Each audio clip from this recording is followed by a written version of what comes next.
నమస్తే welcome to I dreams ఆది లెక్క అధికారంలోకి రాగానే 6 గ్యారెంటీ హామీలు అమలు చేస్తామని ప్రకటించింది కాంగ్రెస్. దానికి తగ్గట్లే ప్రభుత్వ పగ్గాలు చేపట్టగానే సదరు ఫైలుపై సంతకం చేస్తానని ప్రకటించుకుంది.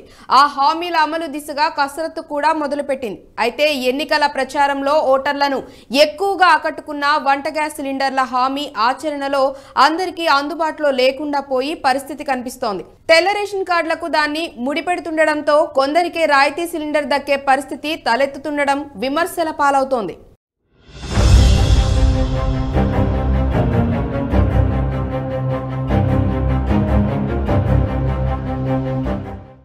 ఆరు గ్యారెంటీ పథకాల్లో కీలకమైన 500 రూపాయలకే వంట గ్యాస్. కాంగ్రెస్ ప్రభుత్వ 6 గ్యారెంటీ పథకాల్లో కీలకమైంది 500 రూపాయలకే వంట గ్యాస్ సిలిండర్. దాని అమలుపై ఎన్నో ఆశలు పెట్టుకున్న సామాన్యులకు నిరాశ ఎదురయ్యే పరిస్థితి కనిపిస్తుంది. ఇప్పుడు ప్రభుత్వం నిర్వహించనున్న ప్రజాపాలన సభల్లో గ్యారెంటీ పథకాల కింద దరఖాస్తులు స్వీకరిస్తుండటంతో సబ్సిడీ వంట గ్యాస్ పై ఆశలు చిగురిస్తున్న రేషన్ కార్డుతో మిలకలు సామాన్యులకు ఆందోళన కలిగిస్తుంది. 6 గ్యారెంటీ పథకాల్లో ఒకటైన మహాలక్ష్మి పథకం కింద దారిద్ర్య రేఖకు దిగువన ఉండి తెల్ల రేషన్ కార్డు కలిగిన నిరుపేద కుటుంబాలకు మాత్రమే సబ్సిడీ వంట గ్యాస్ సిలిండర్ వర్తించే అవకాశాలు కనిపిస్తున్నాయి. ఇప్పటికే ప్రభుత్వం గ్యారెంటీ పథకాల దరఖాస్తులకు తెల్ల రేషన్ కార్డులతో ముడిపెట్టింది. గత 10 ఏళ్లలో అనేక కుటుంబాల్లోని సభ్యులు వివాహాలతో వేరుపడగా మరోవైపు కొత్త రేషన్ కార్డు మంజూరు మొక్కుబడిగా పరిమితం కావడం, రేషన్ కార్డు లేని కుటుంబాల సంఖ్య బాగా పెరిగిపోయింది.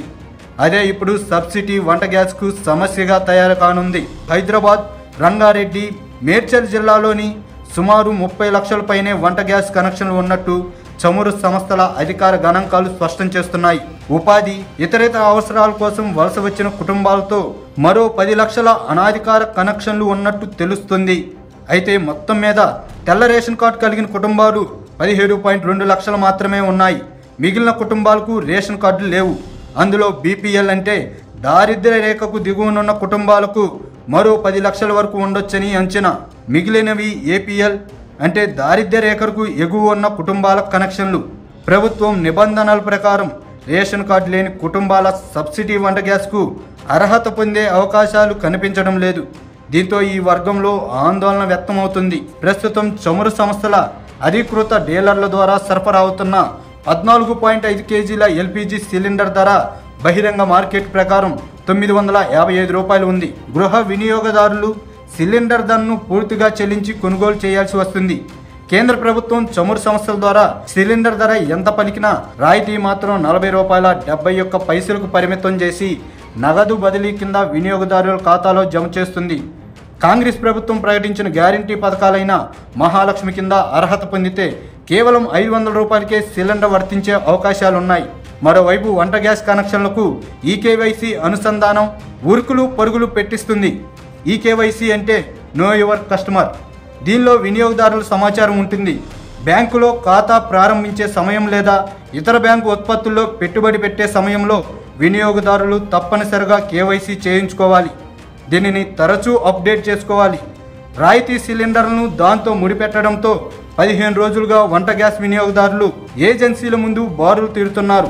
ఈ కేవైసీ పూర్తి చేసుకోకపోతే సబ్సిడీ సిలిండర్ రాదన్న వదంతాలతో వినియోగదారుల్లో ఆందోళన మొదలైంది. దీంతో గ్యాస్ ఏజెన్సీల ముందు భారీగా క్యూ కడుతున్నారు. గ్యాస్ ఏజెన్సీలు మాత్రం కేవలం ఈ కేవైసీ పూర్తి కాని వారికి మాత్రమే చేస్తున్నామని పేర్కొంటున్నారు. మరోవైపు ఈ కేవైసీ గడువు జనవరి 31తో ముగుస్తుందని అధికార యంత్రాంగం చెబుతుండటంతో కార్డుదారులను మరింత హైరాణాకు గురిచేస్తుంది. మొత్తం మీద సబ్సిడీ సిలిండర్లపై అందరి